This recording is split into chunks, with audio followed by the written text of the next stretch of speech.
This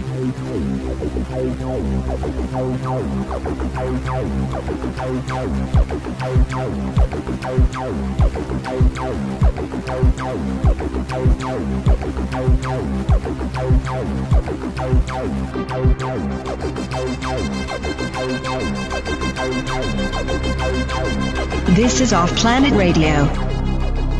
Go. Hey, all right. Hey, guys, welcome back to another episode of Off Planet Radio, offplanetradio.com, and patreon.com/offplanetmedia. Thank you for all our supporters. Welcome back. And we have a great show for you tonight. Our good friend, it's been a long time since he's been here, Chris Kehler is with us tonight. And he's going to chat with us about the energetics that's going on in the universe right now, what he's finding in his healing, what people need to be thinking about and kind of focusing on and working on within themselves. And then we're going to get into doing some healings. And we're really excited to be offering one of our first kind of gifts to our patrons tonight. So we have some patrons who got the opportunity to get this healings today. And so if you would like to join us over on Patreon, you'll be eligible for such gifts in the future. Yeah, see, this is what happens when you get in on the inside and you support this. You get invitations the general public doesn't get. How cool is that? Yeah. So here we go. Hey, Chris. Randy, how are you, my friend? Yeah, sorry, we had trouble hooking up here at the beginning due to a technical glitch. I never have trouble hooking up. I know you don't. You're the cosmic hookup guy. I was going to introduce you as the cosmic shaman, the man who's cleaning out the Pleiades and making it safe for intergalactic travel once more. Safe to play in the Pleiades. That's it, man. All right, man. So what's going on in the multiverse out there? There is so many things happening, and it's happening at basically breakneck speeds. Yep. The work that I do, if nobody's been following, is of course doing healing work on anybody with health problems. And basically anybody who has a health problem that's very chronic, doesn't seem to have an answer or a rhyme or a reason, there's always going to be some kind of energetic problem that is alongside of it within our etheric selves, our energy bodies, etc. And it all has to do, number one, with reptilians, and you're going to hear me say reptilians about 55,000 times tonight, and also to do with ascension. Now, if anybody who is a spiritualist, anybody who does follow a lot of the talks that a lot of spiritual-minded gurus and those types of people have to say on the internet, there is talk about ascension. And we are literally entering that whole scenario as we speak. We're heading into the winter solstice on the 20th, 21st, and that is an activation date for a lot of things to happen. So the newest things that have been going on is that I'm finding that people are transitioning into what is called their Silca Self. Now, one of the concepts about this whole process of ascension is that humanity is going to become a crystalline body. So instead of being carbon-based, we're going to be crystal-based. Okay, that's one of the things that's been talked about. Also, the concept of multi-strand DNA, which really doesn't have a lot of validity to it. We're going to stay two-strand for a little while, at least as far as I know, and just use up the rest of that hard drive that's sitting dormant. So that's, that concept. But the big concept is this transition from our carbon base into this, we call it the Silca Self. I've been told very specifically it's called the Silca Self. Silica being a quartz sand, so it is a crystal. Now, a lot of people are finding that they're having trouble transitioning because these darn reptilians, these scaly butt reptilians, are holding us back. Okay, because ultimately, if we transition into this higher dimension, we are no longer a food source or a source of entertainment, a source of slavery or whatsoever to these reptilian species. Okay, so that is the big thing that's happening right here, right now. We've made a lot of different discoveries along the way in the last even just a couple of weeks have been huge. And one of the bigger ones is something, it's a protection. And a lot of people, well, the biggest thing I get asked is, how can I protect myself against these reptilians, against these ET, the gray aliens, and etc. And of course, you know, you try to give the best advice you can.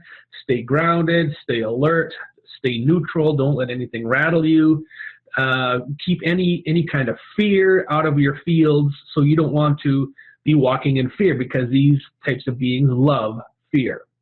Okay, but what the biggest thing that I found is that there is something called a firmament. Now, the firmament, the word firmament, the way I stumbled upon this is, of course, when I got some downtime, I'm scanning around on YouTube looking for information, looking for things to spark some kind of idea of where I can go to help people at a much deeper level. Something always sparks a thought. And what I saw was some rocketeers, some amateur rocketeers shooting off a huge rocket, one of the biggest rockets that you can make without having a NASA license, into the atmosphere. And they had a GoPro rocket on this thing. And they shot it in the air, and it's going. All of a sudden, bink, it stops. 2 times they did this. So, of course, this video is going viral on YouTube, and I'm thinking, dome around the Earth, possibility. So I start Googling dome around the Earth. What do I find? The word firmament. It's mentioned in the Bible. Firmament, God placed a firmament between the waters above and the waters below. So I start thinking, of course, the way my mind works is when you find something of that nature, try and apply it to the human body and see if there's any kind of relevance to it. So, of course, I start looking for firmaments within our self, our energy, our brain, whatever. And I start finding them, and I find that there's a lot of holes in the firmament. A lot of firmaments are missing. Some firmaments are actually reptilian. So they have the key to get into your firmament, to get inside and harass your body. So that has been very huge. Working there and reinstalling these firmaments, creating new ones, and cleaning up that area. And that has been opening the doors to a lot of other things. I'm finding a lot of people with radioactive isotopes within their body, strontium, uranium, plutonium. A lot of this is coming from Japan. A lot of it's coming from the chemtrails. A lot of it's coming from a lot of different places. It could also be in the form of a spell, of an intent from these reptilians in order to slow us down, to keep us, hold us back from this ascension process. I just worked on somebody today, and I worked on this person a few times, and we would, clear some energies, and they'd feel a whole lot better. Oh, okay, it's gone. It's feeling great. 3 days later, it's back. And then we do another clearing. They feel better. A week later, it's back. And we did back and forth like this about 4 or 5 times. And today we found that this person was trying to transition into the 7th dimension in the form of the Silca Self, but she was being held back. And a lot of the components of chemtrails were a contributor to holding this person back, and within their brain, within the brain stem, etc. So by taking that information and applying it to remove whatever is holding this person back, reptilians, isotopes, MRSA bacteria, all this stuff that's designed to hold her back, all of a sudden things are a lot better. So it starts to resonate and make a lot more sense as to what is really going on within humanity, what is keeping us at bay, what is keeping us down.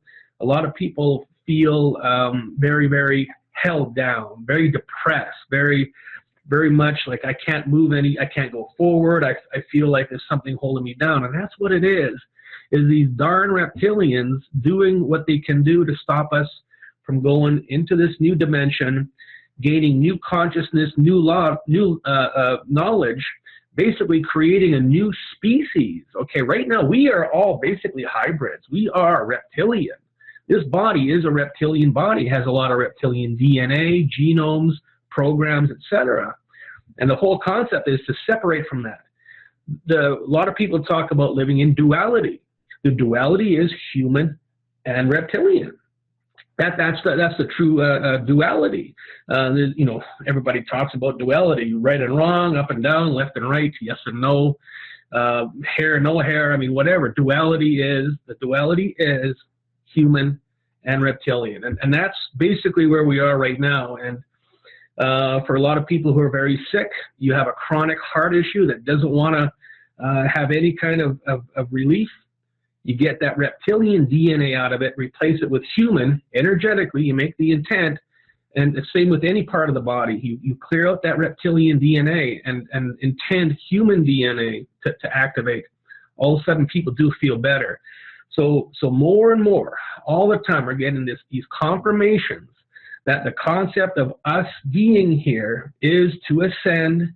And the concept of the reptilians is to hold us back so that we can be used as their food source, as their entertainment and slavery source. So it's just every day it's more and more confirmed about exactly what's going on within us wonderful people. So can I ask you a question? Because to be honest, sometimes I struggle with this whole idea of ascension. It's become a very overused term in like new age kinds of groups and a very love and lighty kind of thing. And a lot of times that doesn't resonate with me. Could it also be looked at as we were once in the state that you're talking about, that humans are supposed to be in, and we have somehow fallen, or we somehow have been brought down to this level to be used as a food source, to be used as slaves and whatever. And because of people's consciousness about so many things, people becoming aware of all this stuff, we are now actually returning, becoming again once what we've always been, but we have been degraded. You know what I mean? Is it more? Could this possibly be more of a return to what we should be, or what we at one time were, as opposed to ascending to something different? Well, if you look back in time to different civilizations, the Mayans, the Atlanteans, all of those civilizations that seem to be very, very high in consciousness, right, the answer would be yes. We're returning back to that time. It could be dimension, universe, whatever. Finding that part of us that has been taken out. Okay, some people call it the God gene or the whatever, but yes, there is definitely a time when there was very high consciousness, and I believe that is before the reptilians. And of course, where did all these civilizations go? Where did the Mayans, Egyptians, where did they all go? Right. There doesn't seem to be. It seems to stop at a certain point of time, where nobody's carrying that information or that knowledge anymore. So yes, very much so. It can be. A lot of the clearings I do within people, I'm told to bring them back to their first creation. Yeah, you've done that before, first creation of source. Yeah. Which instead of first creation of soul. Now the word soul does have some reptilian connotation to it. So I use the word source. It's a much truer form of that energy. So when you intend that your first creation is from source, then it butterflies effects and it starts to create a better scenario. Okay, and then the other question I had was, you were talking about us becoming our Silca Self, or us becoming crystalline. Can you differentiate that from, okay, because one of the fears people have, or one of the things that we see that is, you know, we're talking a lot about artificial intelligence and transhumanism, and a lot of the things that people experience with Morgellons and finding nanotechnology in their bodies seem to be some things that would resemble what you would find in a crystal radio kit or some kinds of silicone. I mean, I've found these things in my body before. How is what you're talking about different than that? Because I'm assuming what you're talking about is different than that, obviously. It certainly is, and it's basically our structure is a pure crystal. It's nothing of an AI or anything implanted like that. I understand that. I understand that. I just wanted you to sort of explain for the listeners who may have concerns hearing some of those terms what the difference is. Yeah, it is a more pure form. It's basically getting back to source, getting into a body that resonates, and as a body that is able to resonate higher.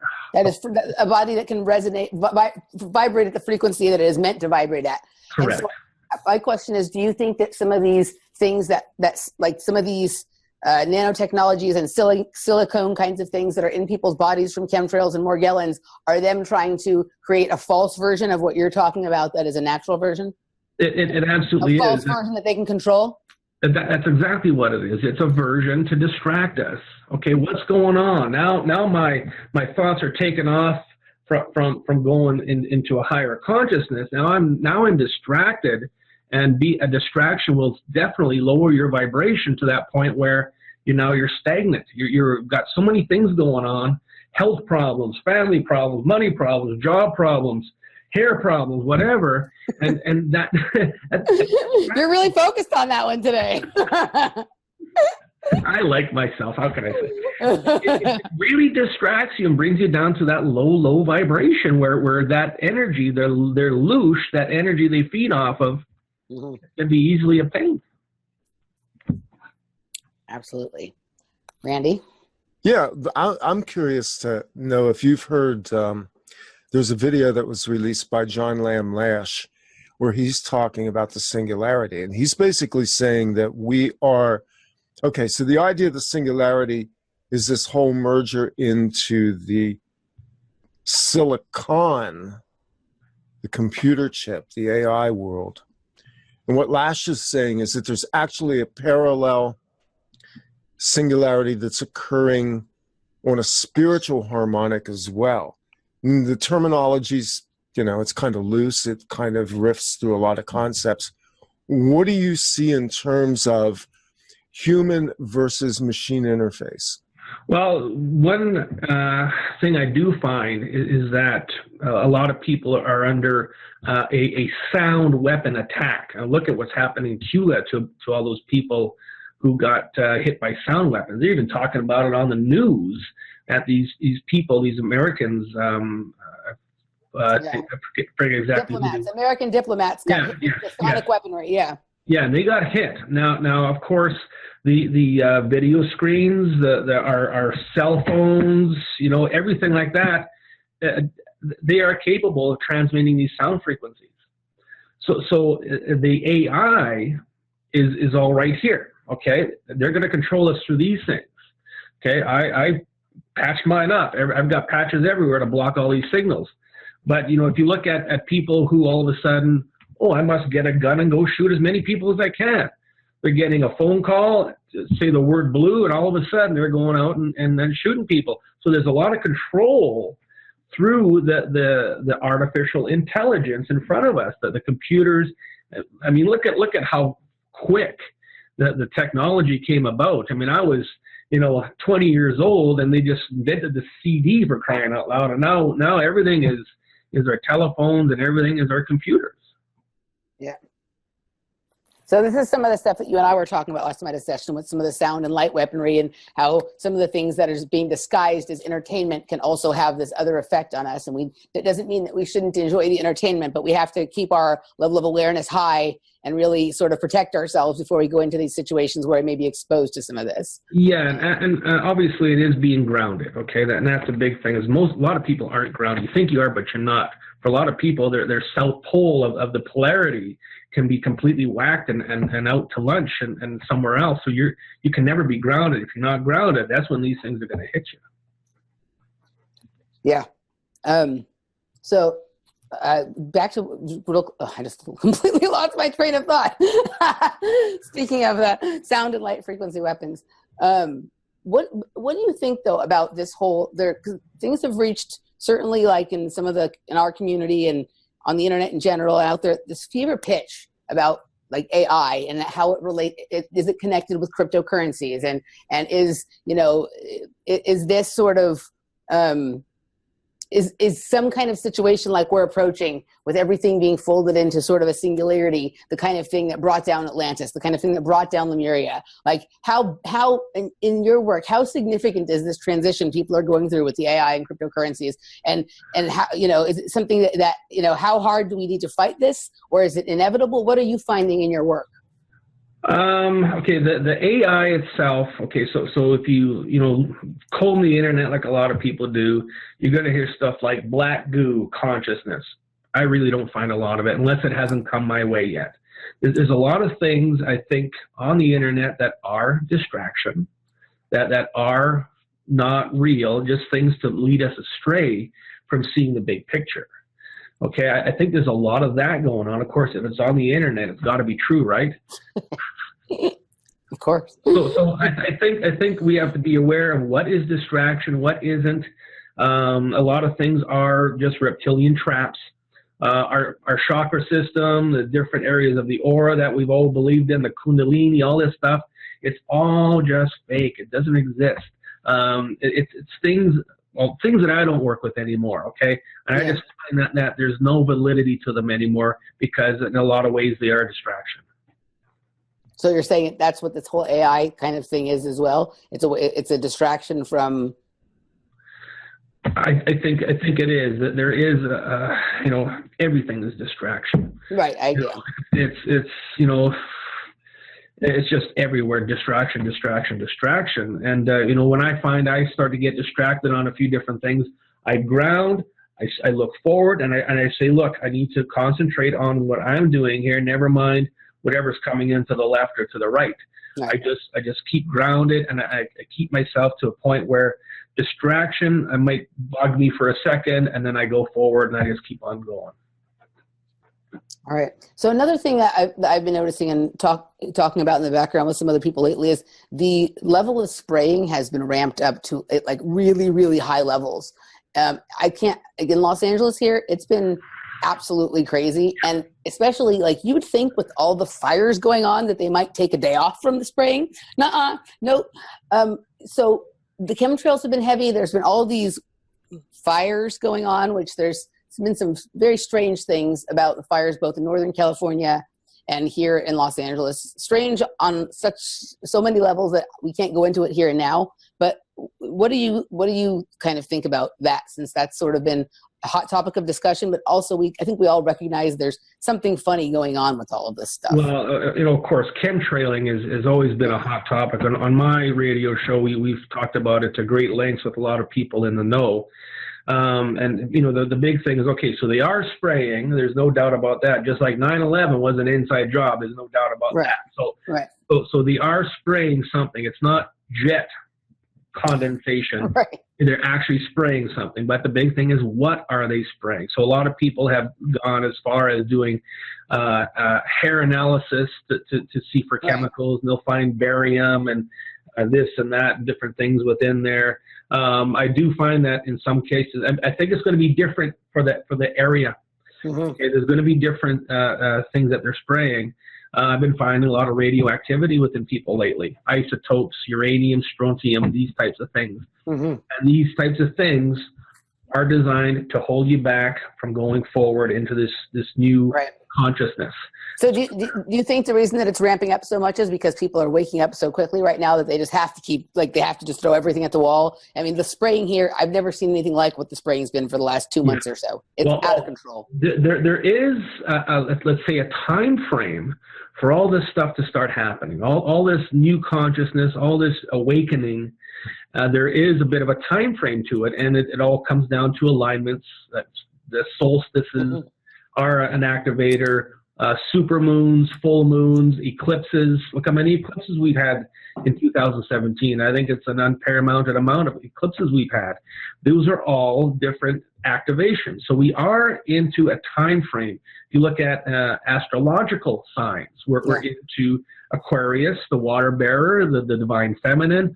There's a lot of things that are activating and connecting and creating this energy to go forward through it. So, of course, now if there's ramped up spraying, if there's ramped up different types of things to lower your vibration, that's why it is, because that time is upon us. Yeah. Do you have any insight on, just out of curiosity, anything about these fires? There's a lot of people speaking out there about these are definitely not natural, that these are sort of created by directed energy weapons. Has anything about this come up in any of your work? I'm gonna tell you a little story. Now, there's somebody I know. I'm not going to use this person's name just because we don't want to get them involved with anybody trying to take them down. This person was sleeping in their apartment in L.A. All of a sudden, this person is sleeping on an air mattress. All of a sudden, the air mattress at 2 a.m. goes pop. Mm-hmm. All of a sudden, this person has a very sore spot on their back. This person looks in the mirror and sees a dinner-sized plate burn on their back.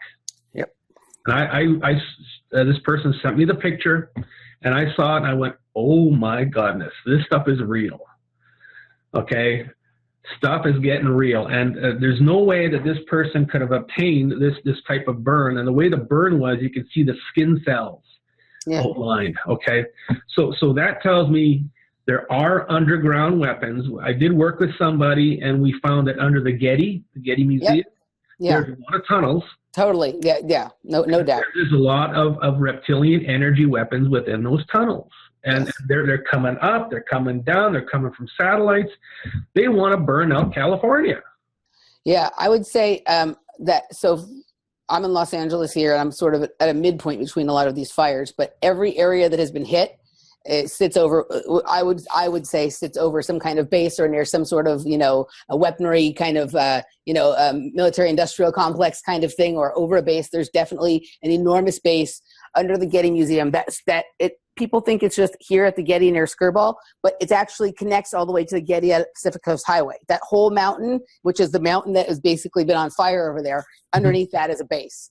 The same thing that has been happening with some of the fires here that happened up in Northern California, where people would experience basically a power outage before the fires. Mm-hmm. So there was some kind of like EMP or some kind of energy weapon that was sort of put off that created a power outage. And then shortly after that, the fires came. And again, apparently some people are seeing laser light kinds of things in the sky before the fires start. And then unusual fire patterns, and where, I saw this one picture where everything was burnt. Cars were burnt, houses were burnt, but the plastic garbage and recycling bins from the city. Even trees aren't getting burnt.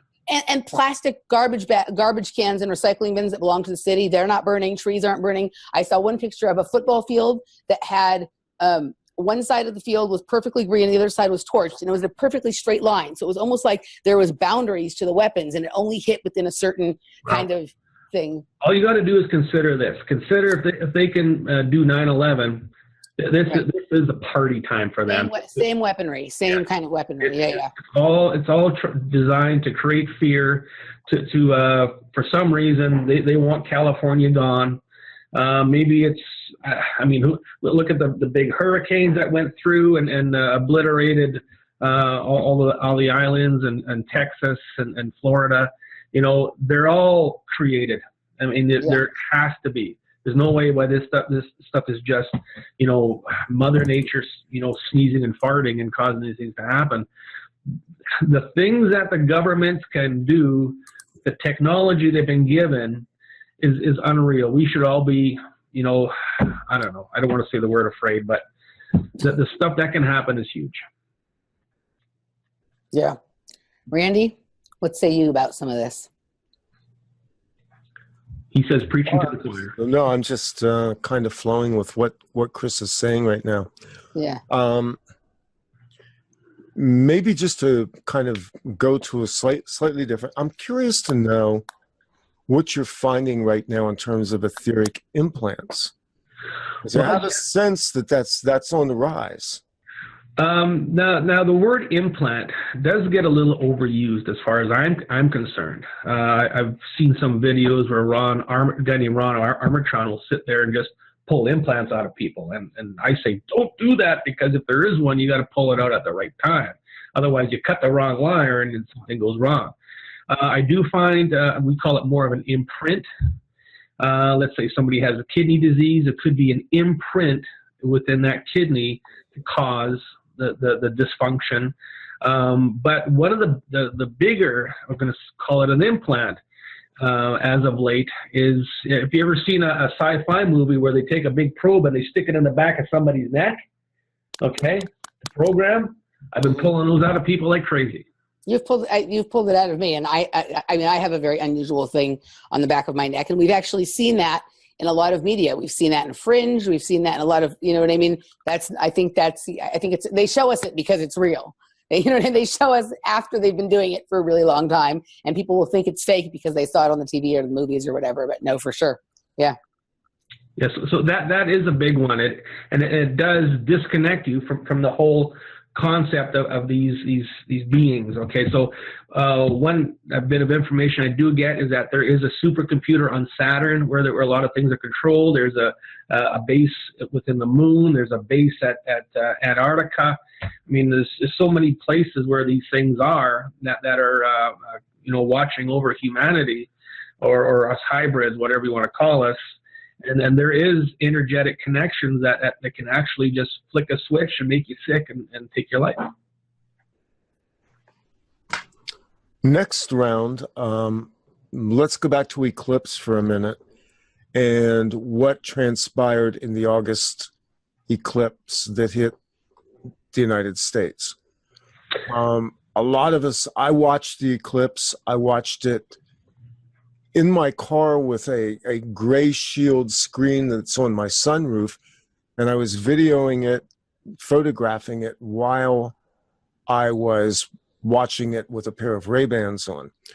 The camera and my eyes did not agree on what I saw in the sun that day. So give us your take on what you think was going on with that eclipse, because I'm fairly convinced at this point that was not an eclipse, but that was some kind of flyover of some. Sure. I mean, in this day and age right now, with all the conspiracy, you almost have to think that anything is possible. For me, the eclipse was an activation. Okay, it was one of these things that happened that activated an energy to move, to a cog to turn within the wheel. Now, there also has been a lot of talk about the sun is not our real sun. It's a holographic sun. Right. Okay, and I was getting a lot of information about that. I remember one day I was sitting in my office and, having a meditation. Most people call it a nap. I call it a meditation. And all of a sudden, I was kind of half asleep, half awake. And in my third eye, my mind's eye, I saw something like this happen, a flip. Mm-hmm. I was like, well, I thought, okay, if this thing keeps going, I'm going into vertigo, and I don't want to go there again. That happened, and I don't want to go there. But it just went 180. And I opened my eyes and said, something just flipped. A pole flip just happened. Grabbed my charts, I asked, and it was a pole flip on the sun, which means that the polarity on the sun changed. Everything is polarity. Just remember that. Everything is polarity. So I looked into it, and sure enough, what that did is it changed the polarity of the corona of the sun, which in turn changed the polarity of, instead of species coming in, species now go out. Okay, the door changed. Okay, that created that scenario. Now, did the sun have to be blocked out in order for that sun to change from one to another?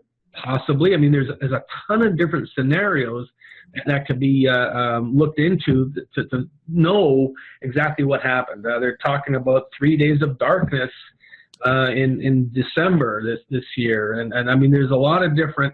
Yeah, but they've been talking about 3 days of darkness forever. I mean, even NASA was playing that game for a while. Yeah, but what I'm trying to say is that there's so many different things you can think into it.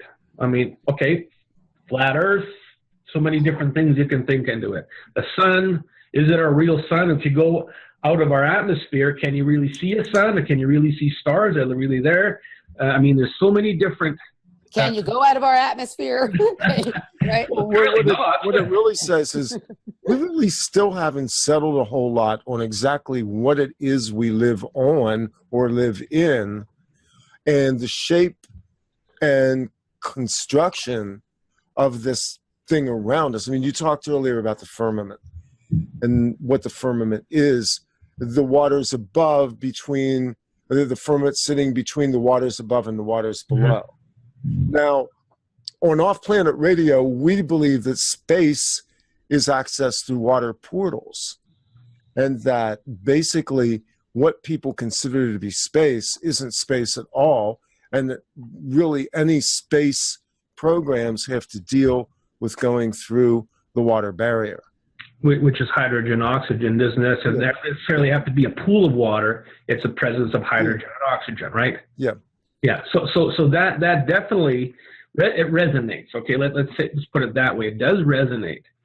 I mean, if you look at Stargate's portals to go to different dimensions and whatnot. There could definitely be a mechanism of that sort. But the whole thing with the eclipse and why it happened and how it happened, holograms are so incredibly real nowadays. There's so many different possibilities. I mean, ultimately, what I needed to know, I got out of it. So all the other conspiracy stuff, I just left it behind. And hey, you know what works for me. See, I don't do conspiracies, though. That's what I formulated out of my own observation and my own sense of what was going on. I know there are other people that have echoed that. There are varying narratives on this. And really, I wanted to know what you got out of it in terms of, was this an event that demarcated a significant shift relative to what we were talking about earlier, which is this whole ascension thing? And again, yes, it certainly was. Just like a full moon, a super moon, every type of there's certain astrological alignments within planets. The Grand Cross happened, planet in each corner, Jupiter within Leo, all these different things do mean something on a very, very deep level. All of a sudden becoming into the house of Aquarius is a big deal. The changing, I mean, we're talking about 2,600 years in between. There you go, right there. There's water again. Yeah, exactly. Yeah. So there is relevance in different ways, and of course, different people who practice different belief systems look at things differently. Whereas I look at is this going to help a person's health problem if I get them out of this situation with these changes?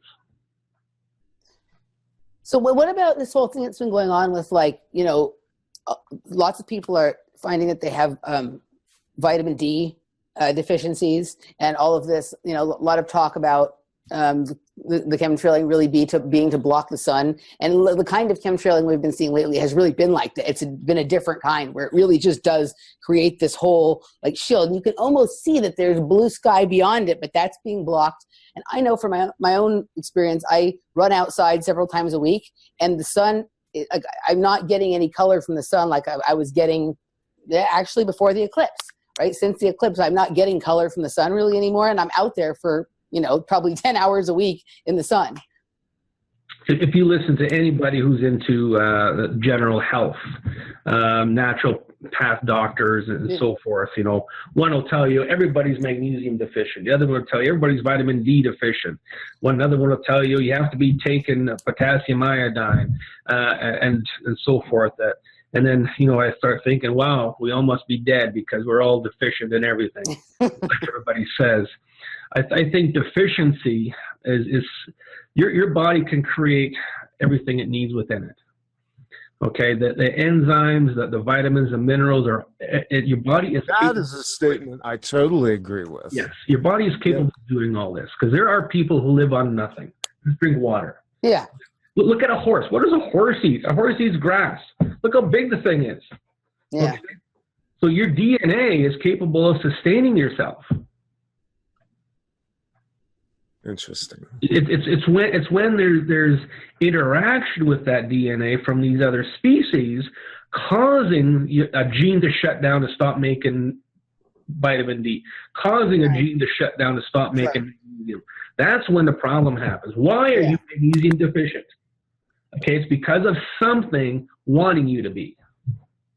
Yeah, no, I mean, I get that. I mean, I get that. I think, but do you think that some of it has to do with the blockage of the sun? Why people, or that's I don't think so. I mean, of course, I get what you're saying, and I agree with what you're saying. But it seems to be I have a friend whose partner recently, was not feeling well, and went to the doctor, and the doctor said he had absolutely no vitamin D in him whatsoever at all. And he'd never seen anybody with that complete lack of it before. And he started, changed his diet and started taking some vitamin D supplements, and he's feeling like a million times better. Absolutely. Yeah. But why was he vitamin D deficient?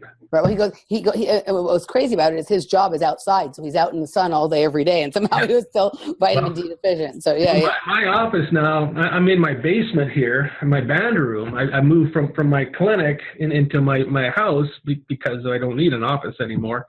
and I got a window the size of a wallet sitting over here, so I don't see a lot of sun either. I feel just fine. Yeah. Alrighty, right. So should we move on to the healing section of the show? Let's have a look at some stuff, shall we? Yeah. Okay. All right. Yeah. So let's go first. So our first person today it will be Valerie. Valerie, welcome to Off Planet Radio. You're on with Chris Kehler. Hello. Hello, everybody. How are you? Okay, now Valerie and I talked a little bit. Valerie and Krisha and I, we all talked a little bit before you guys came on, and I got a bit of a lowdown on what they're experiencing. So Valerie, why don't you explain to everyone exactly what we talked about? Yes, I'm an Irish teacher living in Mexico City, and I'm working at a private school it's a very corporate school, and I'm finding the energy there is very negative. And, you know, I start off my day well, I try to be positive, and as soon as I get into school, I just find that everything starts to affect me, everybody around me, and I sort of get into personalities and criticizing people and just feeling very low. The morale of the school at the moment is very low. There's a lot of people who want to leave there, and it's not generally, I'm quite a positive person, and yeah, it's just the whole vibe of the place is very negative, and it's really affecting me at the moment that I get kind of obsessive thoughts about people and criticism and feeling very negative about everything and everybody there, even though I present quite a calm, centered, you know, person. Inwardly, I'm like despising the place. But as soon as I leave there and go out and just listen to anything positive at all, I change that around. So it's just to reclaim that balance that I want in my life again, because it's dragging me down at the moment, and a lot of people are feeling this. So it's like I'm a sponge, and I'm listening to everybody else talk around me, and they're saying affects me, and I'm incorporating all their kind of their criticism and negativity of the place. And so what I just dialed, I did a quick look on my letter chart, and what it spelled out is that within and around the school itself, it's not a problem so much within you. It's more so an energy within the school. And there is a reptilian firmament around that school. So the reptilians have a key to get in, and they can get in there, because what the reptilians want is for you to be depressed, feeling low in energy. They want you to be in fight or flight. They want all these emotions to be there. That creates the food for them. That's really what it is. So what I'm going to do right now to help you is to clear the school. Very often when somebody does call in and we talk and they have this issue, quite often it is a problem in the house, that the house may be built on top of an ancient burial ground. It could be within a portal or a stargate or something that's creating. Look at Stargate, what's that ranch? Anyways, there is a portal and a lot of gray aliens come in and out. You said Iran. No, not Eastedi. Skinwalker. Skinwalker, yeah. Skinwalker Ranch. Yeah. Anyways, but that's really what it is. So what, can you give me the address of the school? Or a street at least?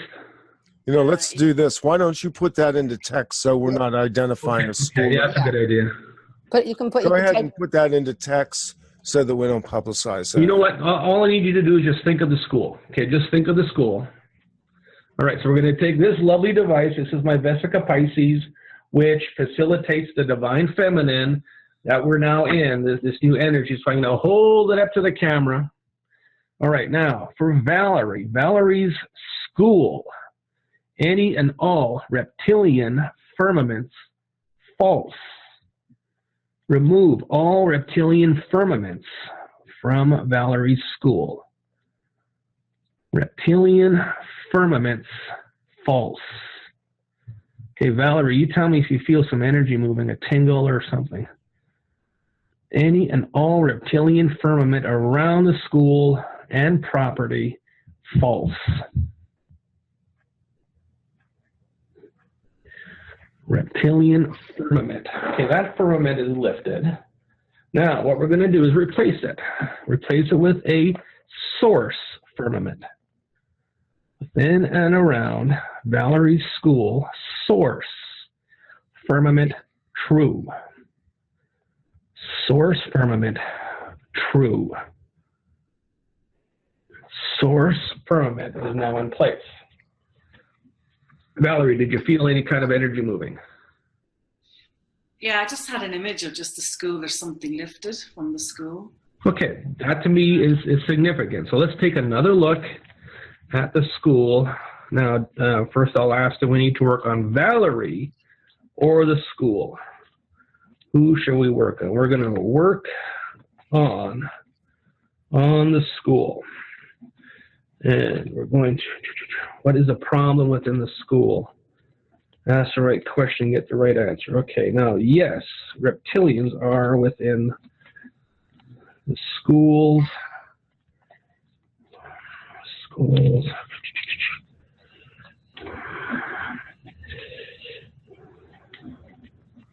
Reptilians from this. Okay, now, from the source of the school. Everything has a soul. And again, what I call the soul is more the source. So we're going to clear the source of the school. Okay, the source of Valerie's school, all reptilians leave into ether. Cut all cords, connections, cast out any and all reptilians from the source of the school. The source of the school, all reptilians, false. Okay, those reptilians are leaving. Now the source of the school, true. The source of the school, true. Okay, so by saying the word true, that puts the source in the right vibration. Okay, it puts it where it needs to be safe. How did that feel, Valerie?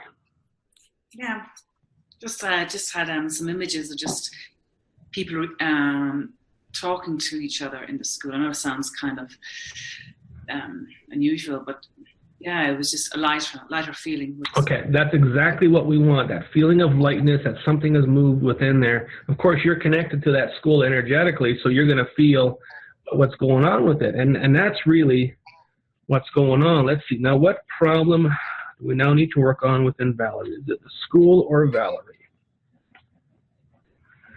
Okay, problem is the stressor within the school is yeah, the school is done. Okay, now hold on a second. We're going to find the stressor within Valerie. She is stressor of okay, reptilians within her. Okay, we're going to go into your brainstem and remove reptilians. Okay, let's do this for Valerie. Okay, within Valerie's brainstem, disconnect any and all reptilians from Valerie's brainstem. Send them all into ether, please. Valerie's brainstem, all reptilians, false. Valerie's brainstem, reptilians, false. All right, those guys are leaving your brainstem. How did that feel?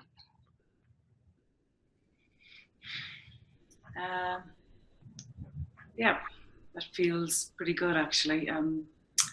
Even when I was just talking to you and sitting down beforehand, I just felt really, really calm. My thoughts past number of days have been very intense, obsessive, the same sort of thoughts all the time. And it's just calmed down, right? So these reptilians, they do practice mind control. They'll put thoughts into your head.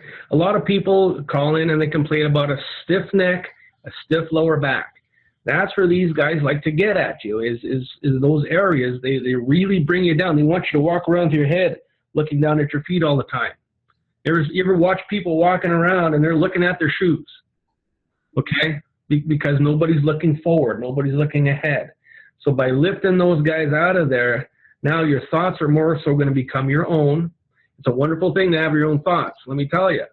And you're going to feel lighter, as if, okay, I can breathe now. I can go about my life and not have to worry about what's going on, things that I can't do anything about. I think it's the feeling of lightness is what, something that's been really missing past. Yeah, that's the big one. That's the big one. Let's see, there's something else here in my bag of tricks for you. Okay, what problem do we now need to work on within Valerie? Okay, and problem is, problem within her. Okay, within her. Okay, brainstem is. Okay, so we're going to remove that implant. Okay, from Valerie's brainstem, the reptilian implant. Reptilian implant false. Remove the reptilian probe implant from Valerie's brainstem and atlas. Valerie's brainstem and atlas. Reptilian probe implant false. And now for anybody else listening from the brainstem, reptilian probe implant false. And a little Christmas gift for everyone. What the heck, why not? Reptilian probe implant. The brainstem of all listening, false. So that implant now just got pulled out of your brainstem. Did you feel anything moving with that? I felt something coming over and just lightening it up. I don't know if anybody else felt that. I just really felt that. I felt something here, kind of like it was weird. It was like there was like a line and it like weird. I can't explain it. Like felt like something just lifted, or like maybe like I had a helmet on and the helmet lifted up a little bit or came out. Yeah. So that probe that we imagine, I mean, it could be in many different ways, but we're calling it a probe, or calling it an implant probe, but it could be a veil, a bucket. It could be, a basket of eggs. If you look at some of these like science fiction-y kinds of things, a lot of times there is some sort of thing put over people's head, and then there's probes in the back, and there's things stuck to their head all over the place here. So yeah, no, I mean, it's entirely possible that it could be both. That there could be something in the back, and or it just could be an energetic field created around the head by the probe. So I mean, that's the most likely thing. It's an energetic field that has a purpose. So Valerie, you've been unplugged from those darn reptilians. Excellent. Okay, now let's place a firmament, a source firmament within and around Valerie to protect from the reptilians and any and all ET. Firmament of protection within and around Valerie, true. Firmament of protection within and around Valerie. There you go. Now you've got some protection. All right.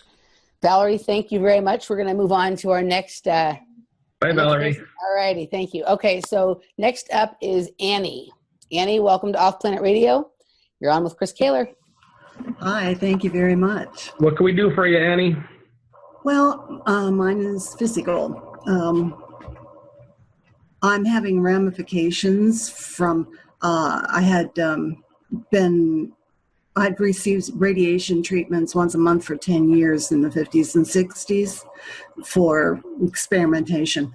And it left me with some, I get rare cancers from it and autoimmunes, which I've been able to overcome quite a bit. But now I'm having a lot of ramification from that last salivary gland cancer and on my whole left side. I have pain, numbness. It's just not pleasant. Okay. First thing I'm seeing is possible trouble in the trigeminal nerve, which is a very big nerve. It's the only nerve in your body that's motor and sensor, and that does transmit a lot of electrical impulses all over the place. It's part of the vagus system, which is very important to have healthy. So you did radiation treatments. Was it, what was it? Was it, did you take it in, or was it like a beam of radiation? It was machines. Beam. Okay. Okay, let's see. This could be interesting. It was in different points of the body, including head and neck. Okay, this could be interesting. I always look forward to a case where I can really sink my teeth into and find some interesting things. Okay, let's see. What problem do we need to work on within Annie, please? Problem is that, okay, now strontium is within her. Okay, so we're going to take the left trigeminal nerve and move out all the strontium that's built up within there, okay? Here we go. Within Annie's left trigeminal nerve, strontium buildup and deposits, false. Any and all strontium within the trigeminal nerve, the left trigeminal nerve, strontium buildup and deposits, false. So all we're doing here is making the intent through the sacred geometry for this stressor to vanish from Annie's body. Our intent is so incredibly strong, we just don't realize it, and that's one of the things these reptilians don't want us to realize. But I have beaten them to their game. Okay, Annie's left trigeminal nerve, all strontium is now leaving. Now, do you feel any sensations within that part of the body? Heat. Heat is good, okay. I like that one. Okay. What problem do we now need to work on within Annie? What city are you in, Annie? I'm living in Georgetown, Texas, north of Austin. Is okay, problem. Okay, now uranium is within her. Okay, now from the trigeminal nerve, uranium buildup and deposits, false. Annie's trigeminal nerve, uranium buildup and deposits, false. Uranium, false. Uranium buildup and deposits. Okay, that is lifting out. How's that do? You guys hear some of those sound frequencies? Anyone else hear them? That's really, when you started doing that, there was like yes, I heard it too. It was like a wave. Yeah. Wave frequency. Yep. Yeah, that was weird. Yeah, very interesting. Okay, keep going. I just thought that was an interesting something to add to the. I love freaking you out, Emily. I know where that stuff that's happened before when we've done these, Chris. You don't freak me out, Chris. These, like frequencies. Nothing freaks me out. The whole time I have my healings with Chris, the lights are flashing on and off in his room and in my room, and I somehow notice them and he doesn't, but it doesn't freak me out. Annie, I know where Georgetown is. I used to live in Austin. Very good. Okay, keep going. Sorry. Okay, Annie, how does it feel now, dear? More heat. More heat? Okay, good. Good. Does the pain level change at all? Well, it's kind of hard to say. I'm starting to have more tingling than numbness, so that's a good thing. Okay, that's good. The tingling is the energy coming in and out and making changes. But still plenty of pain. Okay. Now, what problem do we need to work on within Annie, please? And the problem is,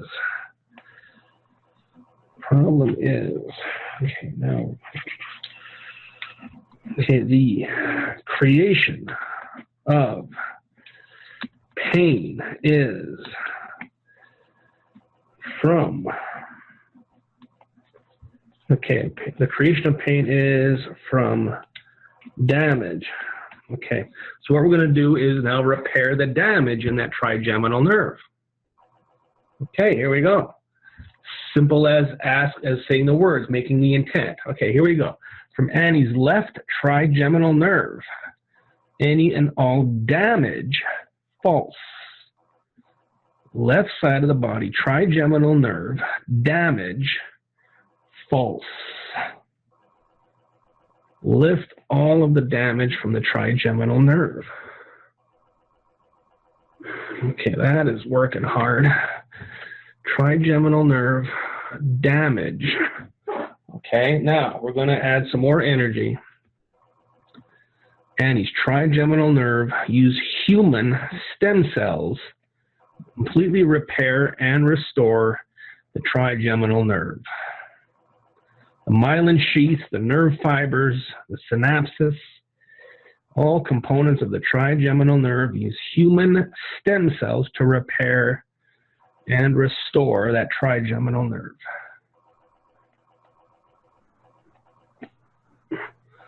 Okay, that's starting to work. Okay, so that is now done. How's that feeling now, dear? It's lessening. Okay, now we're going to do one more. Annie's trigeminal nerve, true. Trigeminal nerve, true. Just by saying the word true aligns it with its highest possible alignment and vibration. Annie's trigeminal nerve, true. Trigeminal nerve. Okay, there we go. That is finished. Is that still getting a little less of pain? Yeah, it's almost feeling like some of the circulation may be getting back in there some. Beautiful, beautiful. Okay, now let's check again. Now, with these types of clearings, when I do them on radio shows, I prefer to do like a full session, but these ones where we're doing a few shortcuts just to get a result, so we can give you some comfort, but it's still going to be very effective. Okay, what problem now within Miss Annie? Problem is, okay, we're going to. Okay, restore the trigeminal nerve to source. Okay, beautiful. Annie's left trigeminal nerve, source, true. Source, true. Trigeminal nerve, source, true. Annie's left trigeminal nerve, source, true.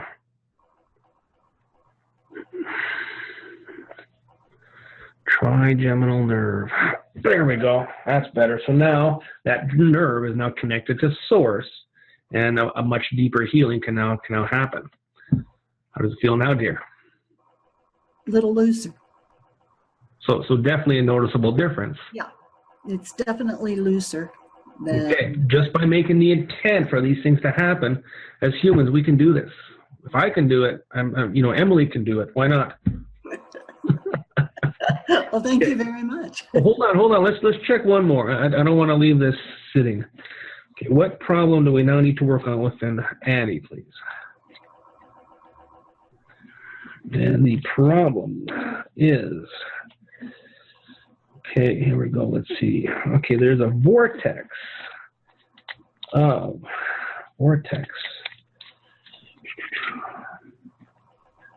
Astral self vortex of the ore of plutonium is within her. Okay, we're going to go into your astral self now and pull out the plutonium. This got very deep. It got into your energy. All right, and he's astral self. Plutonium, false. All of the plutonium buildup and deposits within Annie's astral self, false.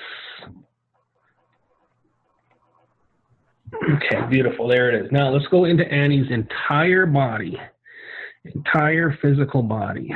All strontium, plutonium, uranium, all radioactive isotopes within all the cells and molecules, false.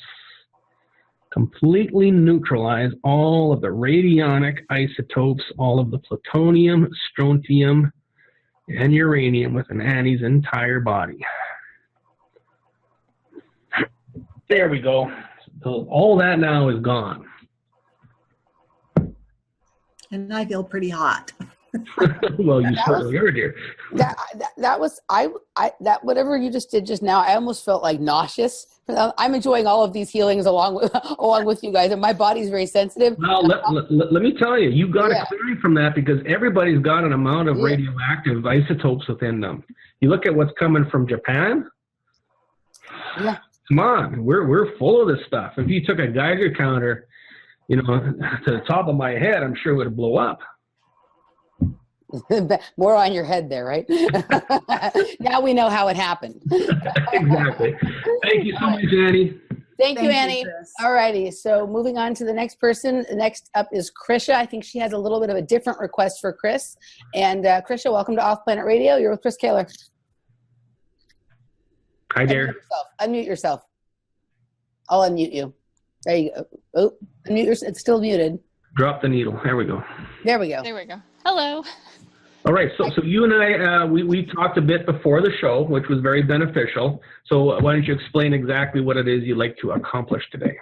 Yeah, my issue is with my 8-year-old daughter, Lily. She's extremely difficult, has been since she was like 4 months old. It's kind of something that it's a source of a lot of turmoil in the family, and it seems to be totally unfounded. She's perfect at school. She was perfect in daycare and everything, and she's extremely intelligent, but she just doesn't quite care. She doesn't want to, eat when we ask her to eat. She doesn't want to sleep when we ask her to sleep. Basically anything possible, she's not going to do it. She's just got her own mind and no value placed on the parents, like literally since birth. And at conception, there was a lot of negative energy. My best friend had just lost her 2-year-old daughter to a rare metabolic neurological disease. So we were all in mourning. And my friend even disclosed to me about like 2 years later that she allowed herself to hate me for basically having my daughter, and she had lost hers, and she knew of all the people in her life, she could hate me because our relationship would survive it, which it did, but I'm not quite so sure that we survived it unscathed, energetically at least. So now you also mentioned that your mother-in-law is somewhat of this nature. Okay, that to me raised an eyebrow. Now, what your daughter has is something called Emily Moyer syndrome. Yes, maybe. I was thinking the whole time. I was like, oh, this sounds just like me when I was little. Okay. I was fairly well behaved, but I wouldn't eat when they wanted. I wouldn't sleep when they wanted. I got straight A's in school. I was great at gymnastics. But yeah, the problem is that she's intelligent. But let's let Chris do his. Yes. So to me, when you mentioned that your mother-in-law was also like this, right away that said something. Very similar. Yeah, and for your friend to say she allowed herself to hate you, there's no good energy in hate whatsoever. No. So the casting of these minor first level spells is very possible. But let's see what's going on. Let's check this out, and we will move some energy, all right? Okay. Sorry, what's your daughter's name again? Lily. Lily, okay. What problem within Lily and possibly her connection with her grandmother? What problem? And the problem is, okay, Moloch is within Lily's. Okay, now, what this tells me right off the bat is your daughter has been put up for sacrifice. Anytime Moloch is present, Moloch is the demon of sacrifice. I know this sounds scary, but we can fix this, okay?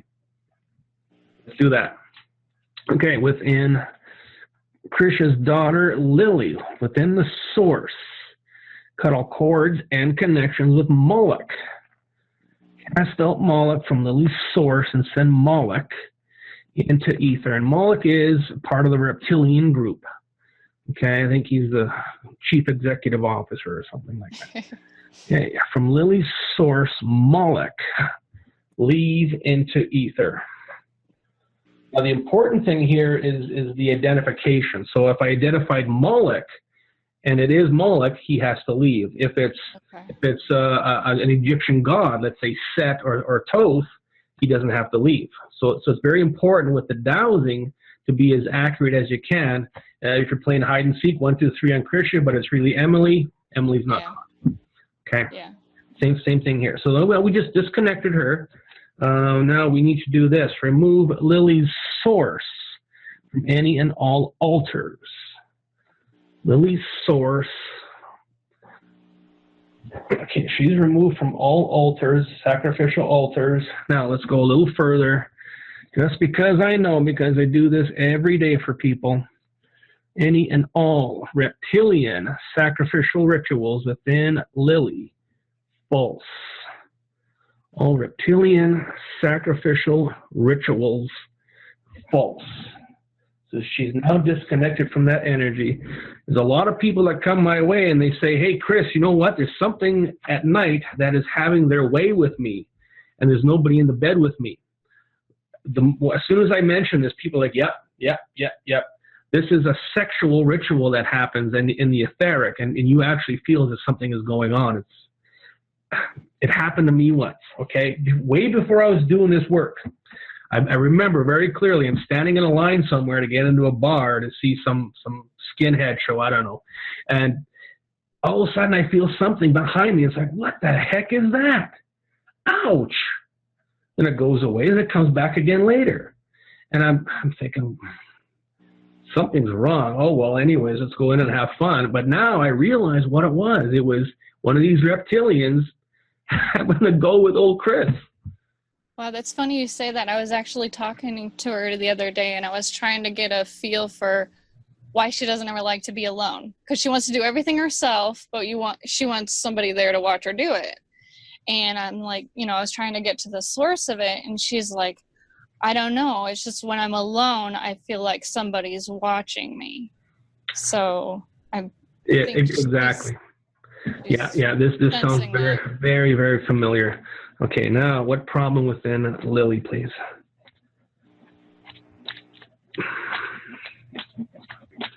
And the problem is okay, now. Okay, there is a witchcraft spell on her. Okay, there is a witchcraft spell, probably your friend. Okay, any and all witchcraft spells from Lily's source, false. Lift all the witchcraft spells from Lily's source. From Lily's source, there we go. Witchcraft spells are lifted, easy as that. We're getting closer to these energies of ascension, and all these energies are very weak. It may have taken 5 sessions to get where I am right now 5 years ago, but now these energies are very weak, so they're very easy just to tell to go away.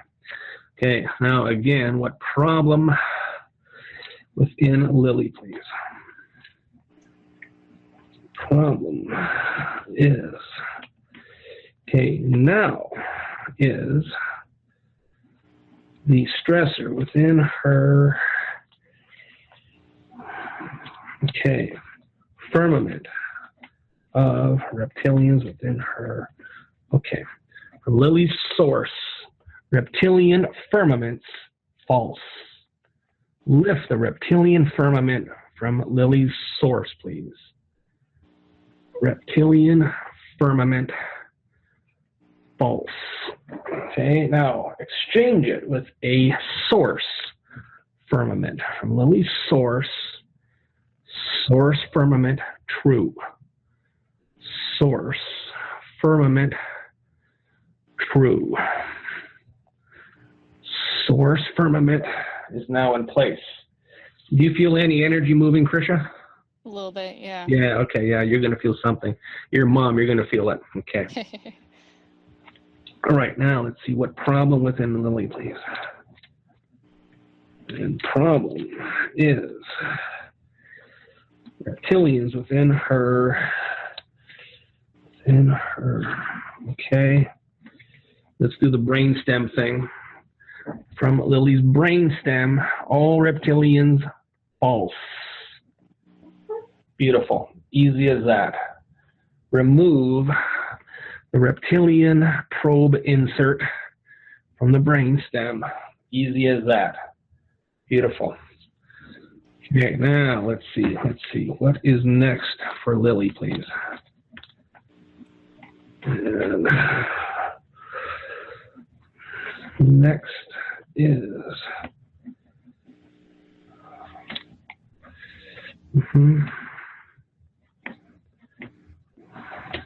okay, now is, okay, again, Moloch within her first, okay, so she was sacrificed at her first creation. Okay, so this is following her. It's almost like a karmic debt. This is following her, that sacrifice is happening. Let's go all the way back to Lily's first creation, Moloch false. Lily's first creation, Moloch false. Disconnect, cut all cords and connections with Moloch and Lily's first creation.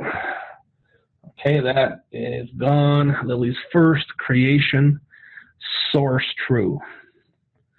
Lily's first creation, source true.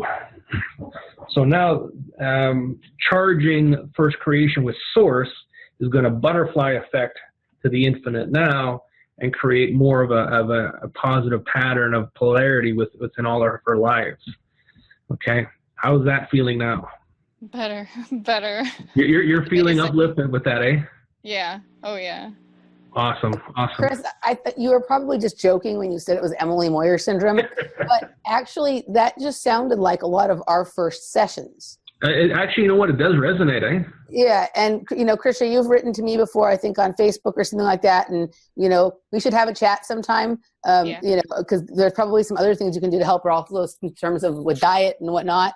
I'm feeling strong resonance with this kid, and I'd say like 3 or 4 of the things that just came up in what he was doing were things that came up in some of my early healing sessions. So I don't know if he was joking or if he could already see that. What I thought was interesting was that. Am I muted? No, we can hear you. Okay. The parallels between your daughter and my oldest grandson. What you described there is exactly what we've been going through with my oldest grandson. I went over to his house one night and sat with him. He was seeing shadow beings. Oh, wow. And you know something? They were there. And he was seeing them. And so the other side of that is he's got a very defiant attitude, and yet he's a very sweet little boy. Again, very bright. Mm-hmm. And I'm just kind of pulling this in right now. When Chris was doing that, I was kind of triangulating energy off to Brennan as well, because I feel like this is really there's a common root to a lot of these things. Definitely. She's very chemically sensitive too. We watch the food dyes, the sugar, everything we possibly can. Yeah, a lot of these energies will cause those things to happen. When a person is sensitive to gluten and all these various things that tend to come up, it's more so there is an energetic component to it to make this happen, to lower the vibration. There it is again, lower the vibration. So now children are very innocent. So they see things and they say, oh, well, there's something there. It's kind of scaring me. Mommy, Daddy, something's in my room. Come on, kid, go to sleep. Close the door, go to sleep. It's there. There's something in the room, okay? There is something in the room. Now, my son, I can tell when he's playing a game. My son's 6 years old, and he will make something up. Oh, I know Daddy is going to fix things, so I'm going to call Daddy. He's going to come into my room and fix it so I can, cuddle with Daddy for a little while. I'm like, there's nothing in this house, son. There's nothing like that can exist in this house, okay? Daddy's got it under control. But no, you really have to pay attention when a child is explaining these things. The invisible friend is real, okay? Yeah. And these invisible friends can really F with a kid's mind. Oh, yeah. Okay? People who are suicidal, people who are... This reminds me actually of the show we did with Rock Castaldo, yeah. And he was talking about the imaginary, the real beings that were actually actually trying to tempt him to bite into electrical wire. Oh, Yeah. absolutely. Yeah. So, I mean, Yeah. these are tricksters. These are serious entities. Yeah, no, there's, I mean, when I was little and even till now, I've always struggled with sleep. When I was little, I did not want to go to sleep.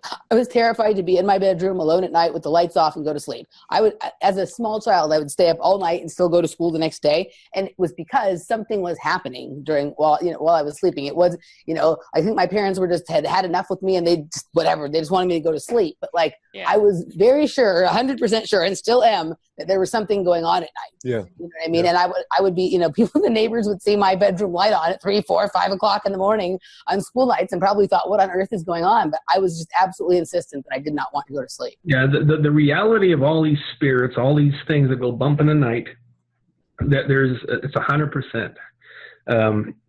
I could sit here and tell stories all night. What I've seen in my work doing this with people, I've seen 300-pound bikers get lifted up and thrown against the wall.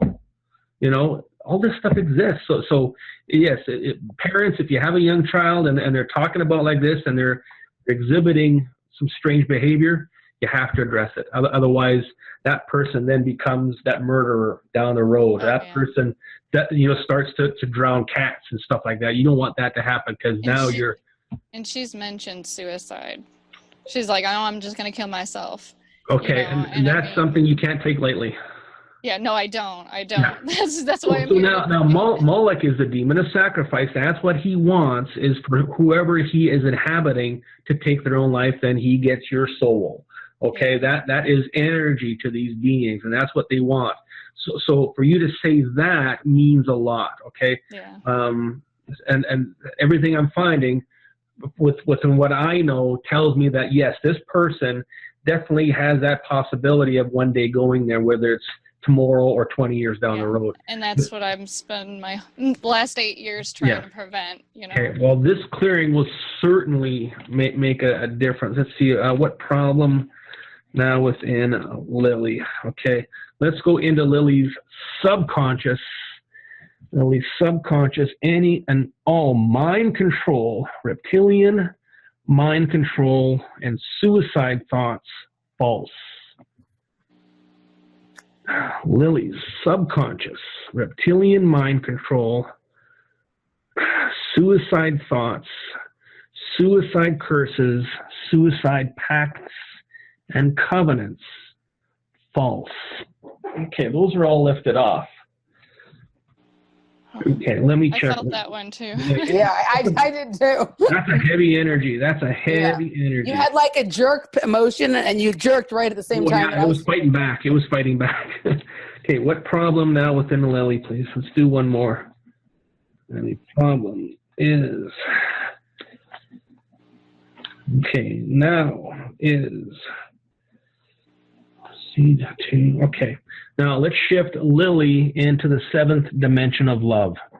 Lily's source, Lily's subconsciousness, Lily's entire being. Let's just transition her into the 7th dimension of love, please. Shift Lily into the 7th dimension of love. Lily's entire being, 7th dimension of love, crew. 7th dimension. There we go. She is now in. So she's in a very good place of safety right now. Oh, good. You might want to monitor the situation for a couple of weeks and see what changes. If she still exhibits that something is going on, get a hold of me and I'll help you out some more, okay? Yeah, I have no doubt some of it's just going to be our habit. Well, yeah, but a lot of those habits are just subconscious. And if you clear out that subconscious, then all of a sudden they just fall off like leaves off a tree and things change, okay? But monitor the situation because we don't want this escalating any further. I mean, we definitely could go quite a bit deeper into things that are there. And it does get very deep at times, but because she's still very young, things are still quite fresh and it would be a lot easier cleanup. But monitor the situation. If you need me, I'll be there for you, okay? Well, thank you so much. And thank you, Emily and Randy. Absolutely. You guys are wonderful. Hit me up on Facebook or however, sometime we'll have a chat. That's some of the definitely. stuff if you like, for sure. Yeah, keep us advised on the progress on this because I will. You're dealing with a really heavy situation there, and we just Oh. send our hearts out right now. Thank you. Thank you. All right. Thank you, Krisha. And we are moving on now. And next up is Alison. Alison, unmute yourself. Welcome to Off Planet Radio. You're with Chris Kehler. Hi. So Hello, Miss Alison. how are you? I are good.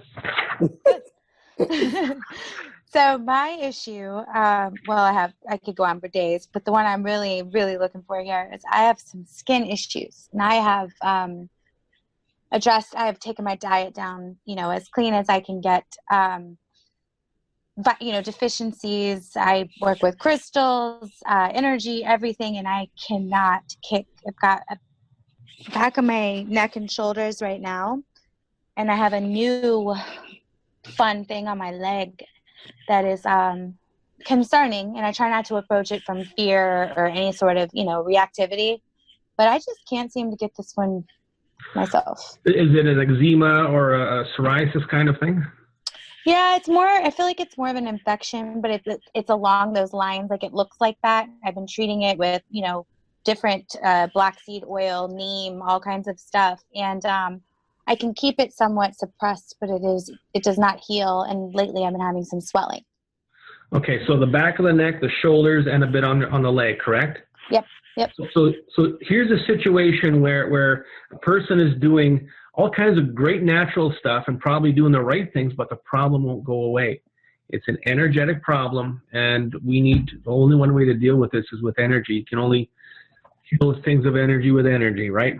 So let's see now with an Alison, what problem do we need to work on? I'm quite sure I know what this is already, but let's just verify. And the problem is the skin.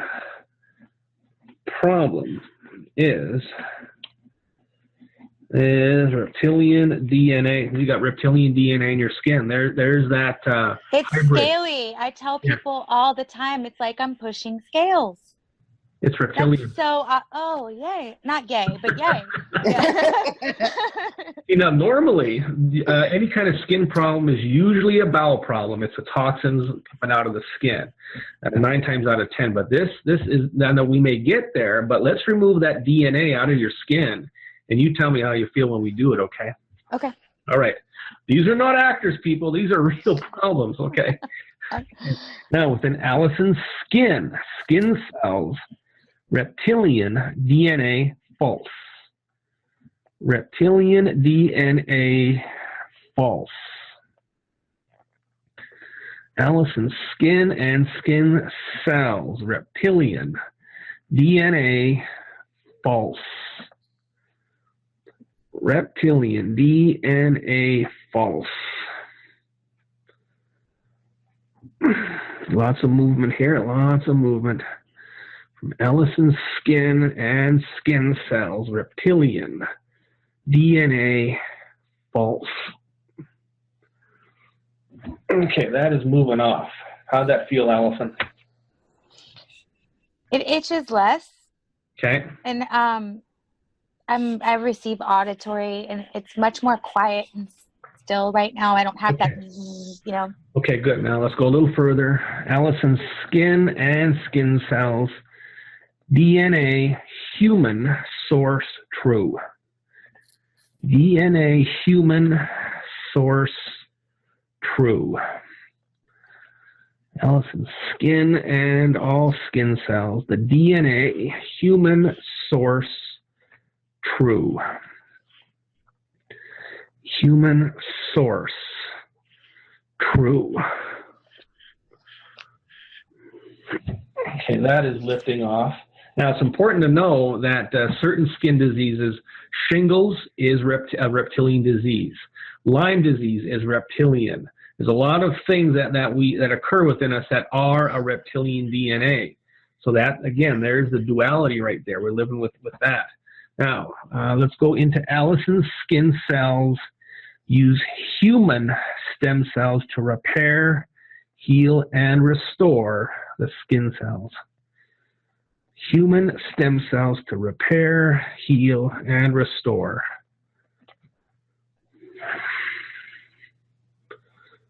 Okay, those stem cells are going in.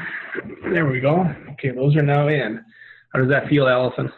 I'm touching the spot on my leg, and I can feel that it's cooler to the touch already. Yeah, that's great. So there's probably a good chance that it was a form of shingles. Okay. I've never had chicken pox though. Doesn't matter. Doesn't matter. No, it doesn't matter. If you got that DNA within your body, it's going to exhibit. Okay. Now, okay, so that does feel different already. Inflammation is gone. Itching is gone. What problem do we now need to work on within Alison? And the problem is, okay, within her, within the skin cell is stressor of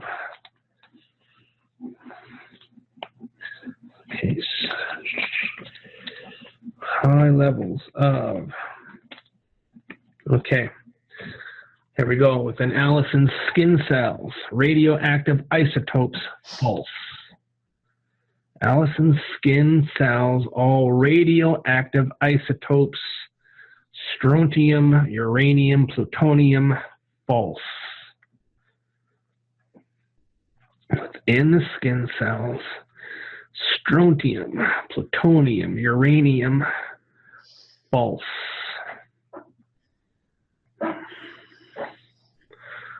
Okay, a lot of energy moving here, a lot of energy. Alison's skin cells, strontium, plutonium, uranium, and all isotopes. False. There we go. That's lifting off. How does that feel, dear? I feel an overall sense of relief. When you said isotopes earlier, I wrote it down like 3 times. I knew there was something with that. But yeah, it's I mean, it's better. We have some superficiality to heal here, but the internal stuff is definitely. So oh, sorry, go ahead. No, you go ahead. I have a question because so let me see if I can ask this in a way that will make sense to everybody. So we've talked about some of this sound and light weaponry and stuff like that, Chris, right? So a lot of times, so I have some issues with my skin as well, different issues than you have. But I tend to notice flare-ups with the issues with the skin when I've experienced some kind of, what I would consider some kind of fuckery, for lack of a better term. Whether it be something it happens when I'm sleeping, whether I'm taken out in my sleep, or whether I'm hit with some kind of like strange energy or whatever during the day. Usually with about 24 to 36 hours after I have an experience like that, I start to have some telltale signs on my skin in certain areas that is always the same, and it's usually within a period of after that experience has happened, and it lasts for a certain number of days. Is this sort of the scar or the remnants from what, are they applying some sort of frequency weapon that, like, to the DNA to try and rewrite the code of our DNA with some sort of reptilian code? And is the heat or the frequency from that leaving for like residue or scar or marking or whatever on our skin? Absolutely, it's doing damage. Right. Okay. So if those sound weapons have a degree of radioactivity within them, whatever they're using, whatever weapon they're using, I mean, they could have popsicle weapons as far as I know. I mean, it's so many things we don't know. It's interesting that you said that you have it on the back of your neck and your shoulders, because one of the kinds of things that I get hit with, it's interesting, it's the first time I've really heard you talk so much about the probe, but I've always kind of known about this because a lot of my trauma stems from back here. What will happen is something will feel like it's coming in right here, and there'll be a tremendous amount of pressure pushing down on me. I'll feel it through my arms to the point where I can't really lift my arms, and it will last generally in the range from probably, in truth, probably between 30 seconds and 2 minutes, but sometimes it feels like forever. And it's just, you know how some of these radioactive isotopes, if they were in your body, they're heavy, they're like metallic and they're heavy. It almost feels like something like that is going through. Like, have you ever had the kind of vaccines you have to get before you travel, and you can almost feel like the metal traveling down your arm? It almost feels sort of like that, but with some heat and some pressure downwards. And This leg, when I stand up, I can feel it drop. And I am 4'10". I have a very similar story that to you, right? I remember really weird shit. And I have markings on my where the scarring forms perfect geometric shapes. Yeah, I have stuff. Yeah. It's freaking bizarre. Yeah, But I have that as well. I have the pyramidal, at the base of my neck. Yeah. Mine on both shoulders and on the back of my neck, and my leg almost looked like it had letters in it the other day. Yeah, like, I'm covering that up. I don't want to see that shit. So are these like night visitations or something that's happening in dream state? Can you track when these occur? Me? Yeah.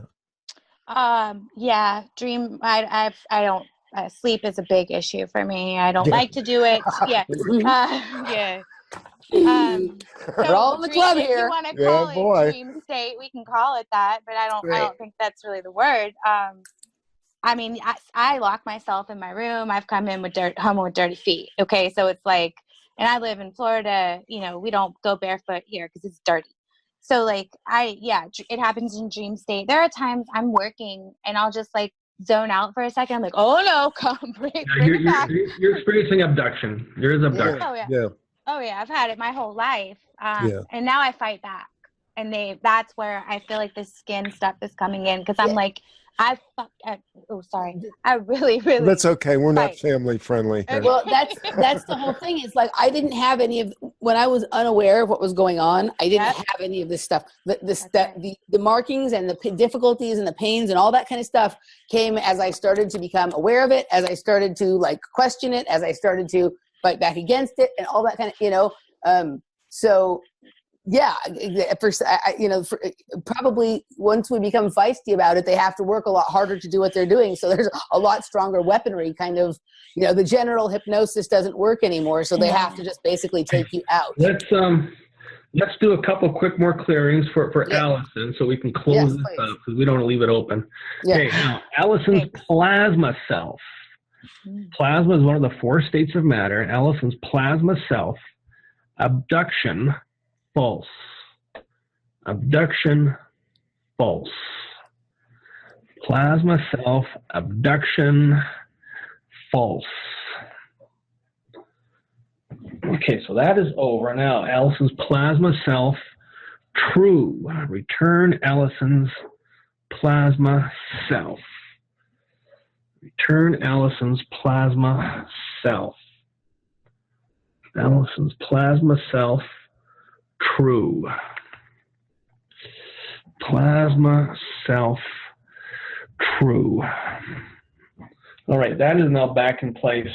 Now, all of Alison's firmaments, source true. All firmaments, plasma self, source self, astral self, all of Alison's firmaments, source true. Okay, so now Alison, what you can do on a daily basis, Emily, what you can do on a daily basis, keep intending that your firmaments are source true. Okay, make sure that you've got the key for your own firmaments. Okay. How does that feel, Alison? Is that different? Yeah, when you pulled when you pulled it out of the plasma field, I felt I could almost feel it like a whoosh, and then when you did source true, I could feel it like what I call hardening. I'm in IT, so everything gets hardened, but I call it, I feel it's hard not, it's harder. It feels more fortified or something, like good, yeah, a bit stronger. Yeah, the firmaments are a protection. That is our protection. There it is, right there. We've been asking about this all our lives. How can I protect myself? Firmament, source, true. Okay, that's very important. So that's going to help you a lot. Thank you so much. Thank you. Thank you very much, Alison. It's nice chatting with you as well. Thank you. Alrighty. Yeah, and so next up is Carolyn. Carolyn, unmute yourself and welcome to Off Planet Radio. Hi, Emily. Hi, Randy. Hi, Chris. Hello. Hello. Hey, thanks so much for this opportunity. It's been fabulous listening to everything. I've just enjoyed it so much and learned a lot. And there's just the little piece of resonance in almost everybody who's spoken. And for Kisha, I just wanted to say, if she's still on, I have the version of your daughter as an adult. So bless for having, there has been one healing that's happened, but there needs to be more. So, is that what we're going to do today, Carolyn? Or, no, I don't think so. So let me, I'm sorry to take up some time. I feel like I just have the poo-poo platter of maladies going on right now. And I have a sense, though, they might be a little connected. So part of it is an inability to verbalize. So bear with me, please. When you had shared, Emily, about things started happening, as the waking up and the understanding came, that's definitely been my experience. And so I left a career, and I left a church, and I left friends, and and my world has gotten substantially smaller. And I tried so much to connect, but things are happening as they should be. But I chose to go to school for a healing profession that requires my voice.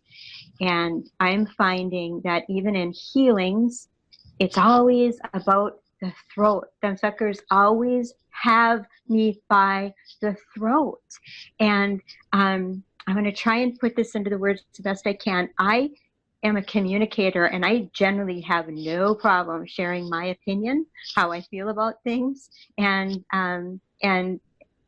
being just loving to speak and share from the heart. And I can still do that in writing, but I'm having this issue now. It's like a chasm between the thoughts and the things that need to come out, and being able to verbalize that and put it into words. It is like a river with no boat, and I have a disconnect happening. And I know that there's stuff grabbing onto my throat all the time. I don't know if that's a part of it. And part of it, I thought, well, let's just work on you. So I started to engage in some shadow work with a group of, wonderful people. And I thought, let's just get down to business and get some of that done. And I'm having trouble sharing anything in the group.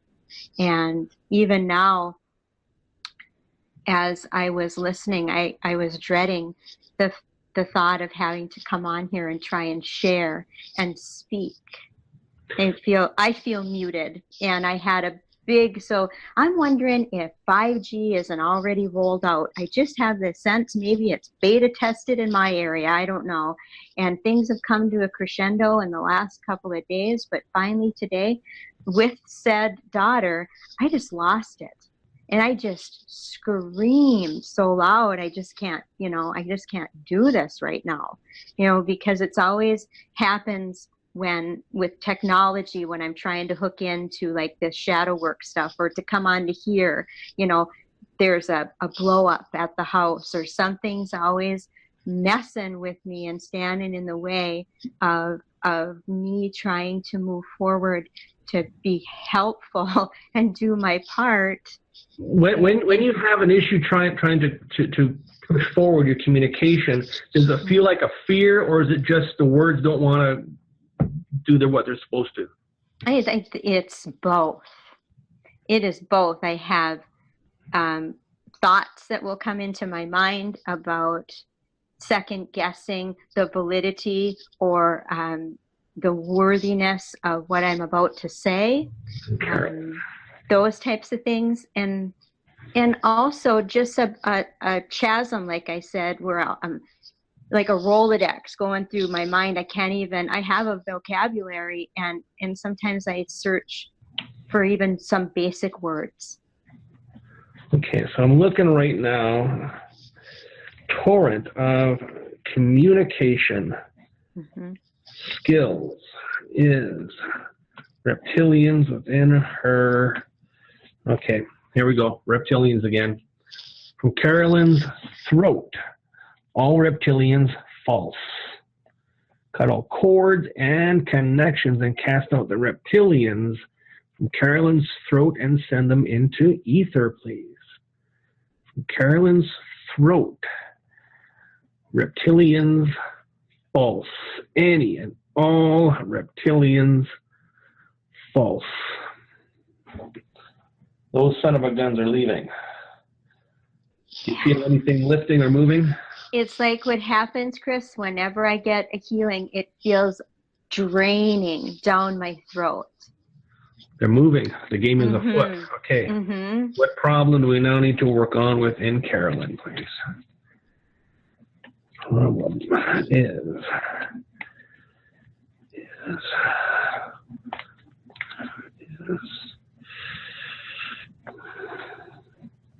in her. Okay. Now, so what they're going from here down into your source, your solar plexus. That's where the source is. Okay, from Carolyn's source, all reptilians leave into ether. Cut all cords, connections, and cast out the reptilians from Carolyn's source into ether, please. There they are. From Carolyn's source, all reptilians leave. Oh, how dare you kick me on the way out. Did that clear? Yeah, I felt like I wanted to faint. Okay. Did you feel anything, Emily? I did. It was very. I felt like there was like a lightheadedness that went sort of like this. It was weird. It came like this and out. That that was interesting. Okay, now what problem within Carolyn, please? Problem is reptilians are within her. Okay, from Carolyn's plasma self, all reptilians leave into ether. Cast out all reptilians from Carolyn's plasma self. There they go. Okay, Carolyn's plasma self, firmament, source true. Plasma self, firmament, source true. Okay, the door is now locked. How's that feeling, Carolyn? Good. Yeah. Okay. Now, what problem within Miss Carolyn, please? And the problem is, okay, now is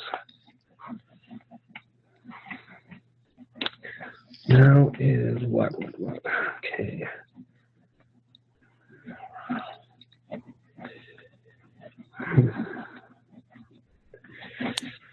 Okay, what problem within Carol?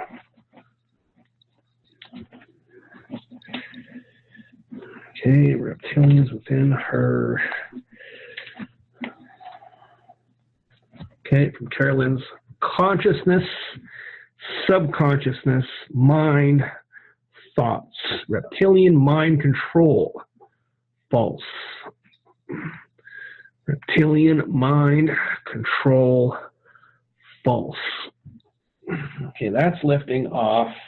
Now, again, within Carolyn's mind, thoughts, consciousness, subconsciousness, all reptilians leave into ether. Okay, the train is leaving.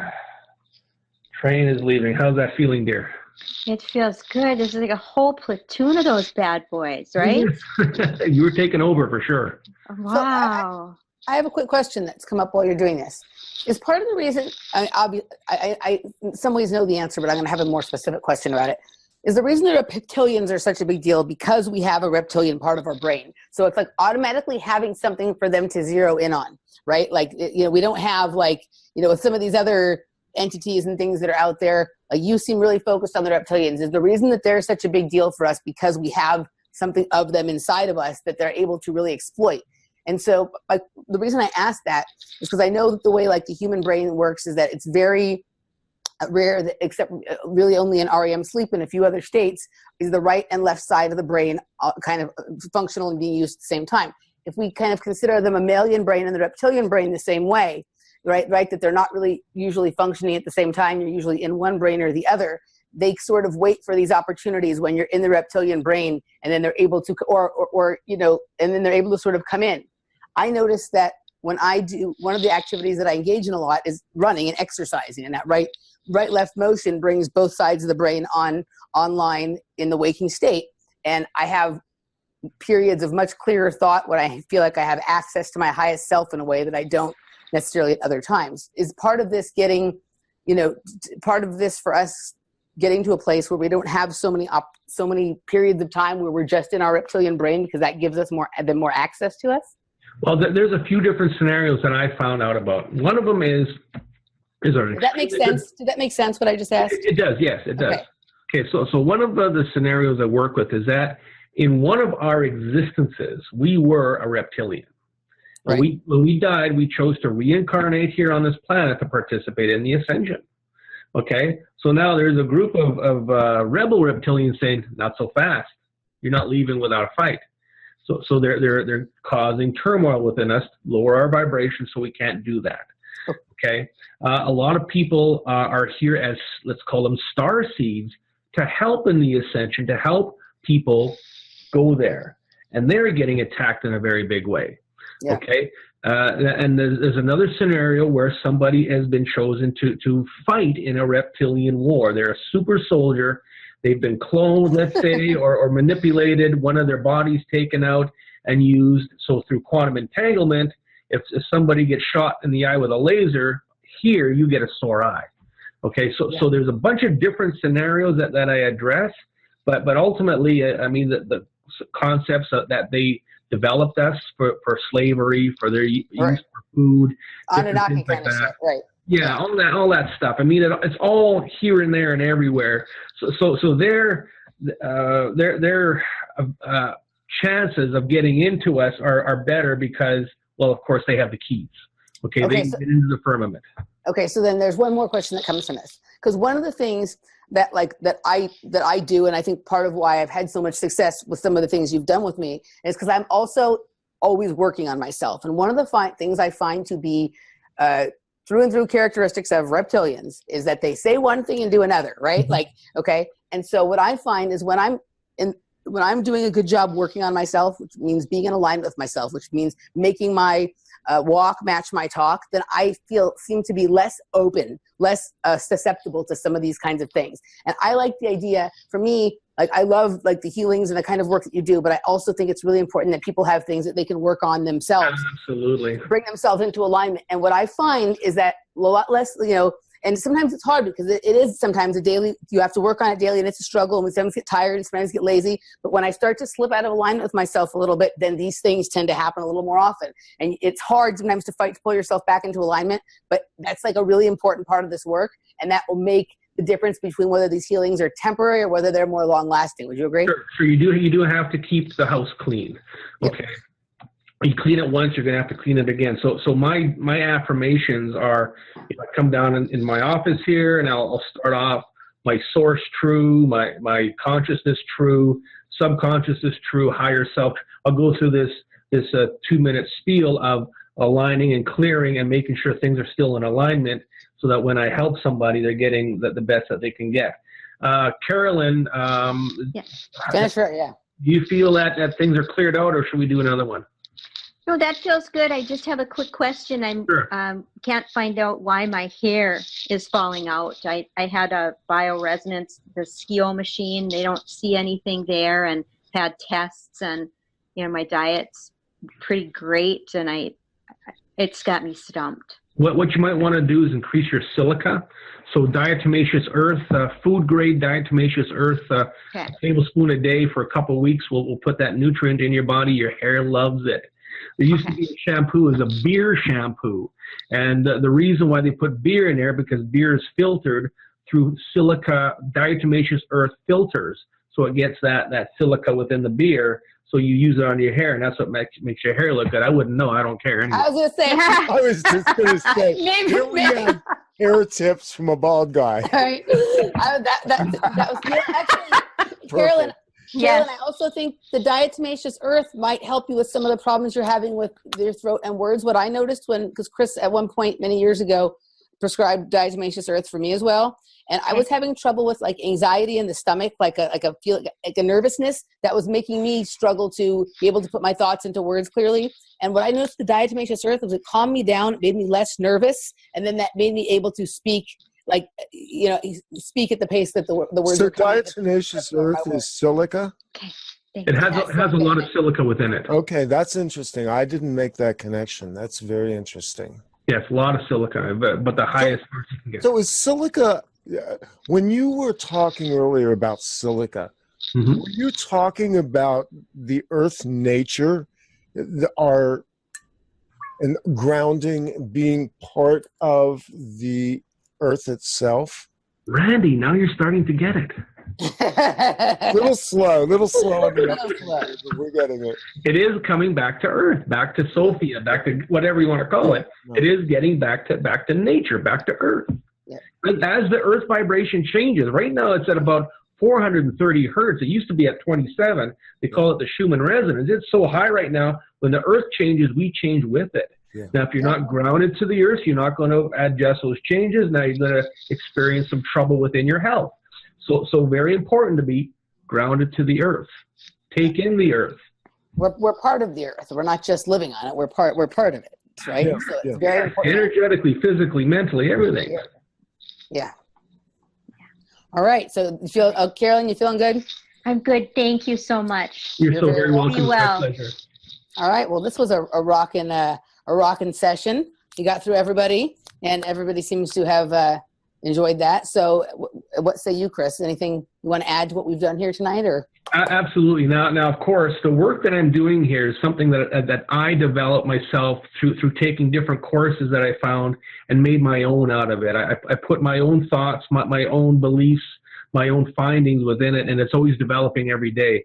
I do sell this on my website, chriskehler.net. If you are somebody who can use a pendulum with charts and get answers, I do have free charts on my website. There's 5 free ones you can download for free. You can print them off and use a pendulum and see if it'll work for you. If you're interested in doing this work and helping people, it certainly is something that everyone can use. I've got 50 different students in many different countries, literally different countries all over the world, who are doing this and actually getting results. So it is something that you can buy it, you can learn how to do it. I'm going to teach you how to do it. The community, the 50 people in the community are there for you to help. So it's something that you can be a part of a community, learn off of other people, learn off of me, ask me questions, I'll give you answers. That's what I'm here for. And you can learn how to do this work yourself. awesome. Can you tell people where they can find you, Chris? chriskehler.net. He has all sorts of cool tools and things like that there as well. He's got some shungite and some cool healing tools and some orgonite and different things like that. So go check out his store too, and you can make your appointments there with him as well. Randy, do you have anything to say before we go? I have nothing to add to this. This was an awesome session. Thank you all for coming on tonight, for being open, transparent. And thank all of you who are watching. Don't forget, you can find Chris Kehler at his website, chriskehler.net. That's that little link down there at the bottom of the frame right now. And the link is in the notes. That's going to wrap it up for this time. This is Off Planet Radio, Off Planet TV. We're closing out the year fast here. Take care of yourselves. Stay shielded. The truth is out there. It's inside you. See you next week. Bye, guys. So, all right.